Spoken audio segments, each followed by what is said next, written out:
what's up guys? Me George Padilla and I am working student, and for today's video it's May 7th 2024 Tuesday. So ito yung araw guys na na-schedule ko tong aking pagsa-silent, at syempre hindi ako pumasok sa school kasi nga na-schedule ko tong aking pagsa-silent.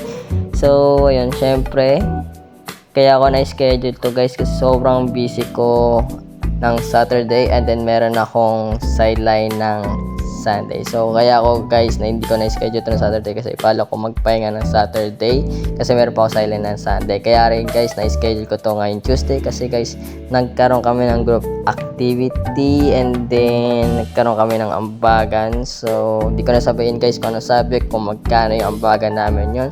At least nagkaroon na ako ng ambag.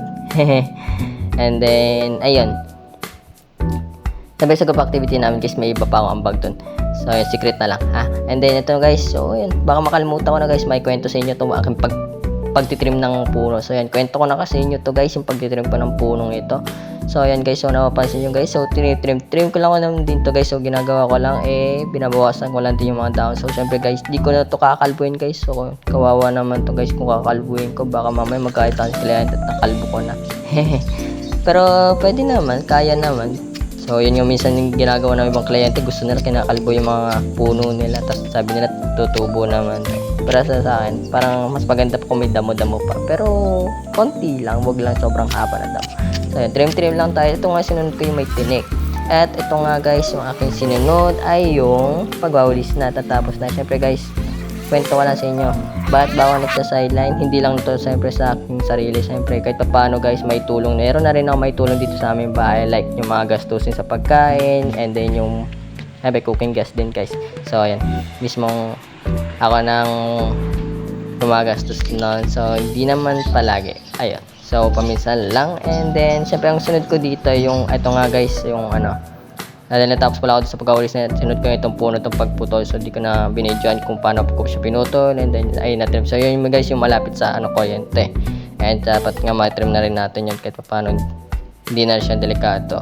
And then next na natin dito ay na rin ako dito guys, nagmerienda na at minom na ng tubig. So ayan, kain lang, ayun. Then siyempre sinunod ko na dito yung aking Grabe, ang pala dito guys, so di ko na pala na-videoan yung aking pagwawalis dito sa kabilang garden na to. Kasi sobrang init guys, so di na kinaya ng aking cellphone. So nag-overheat siya. So ayan, grabe, nag-overheat yung phone ko dito. And then, syempre, pinahingin ko cellphone ko, at dahil nakapahinga na rin cellphone ko, so ito na lang binidyoan ko yung pagdidilig na lang. So syempre guys, hindi pa ito nagtatapos yung aking pagdidilig, at ito nga yung sinunod ko, yung nasa loob. So ayan, dito na ako nakapagpatuloy ng video ulit. So walang init. So ayan, next ko na, dahil naputol ko, nag-trim din ako dito sa loob. So yun, nilagay ko na rin yung ibang kalat dito sa plastic to. And then natapos na rin ako doon. And then ayun guys, yung kalat na yan. So ayan, ang susunod ko naman yung tatanggalin ko na yung kalat dito, yung mga damo na sasapa. So hindi yung nasa ilalim yan.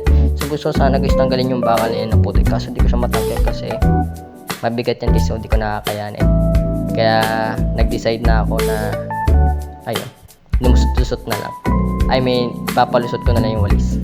Hindi ako kasama kasi nga di na ako kakasya dyan. At delikado na rin. Siyempre guys, natapos na rin ako. Siyempre guys, nakalimutan ko dito mag-video ng pagdidilig kasi ayan.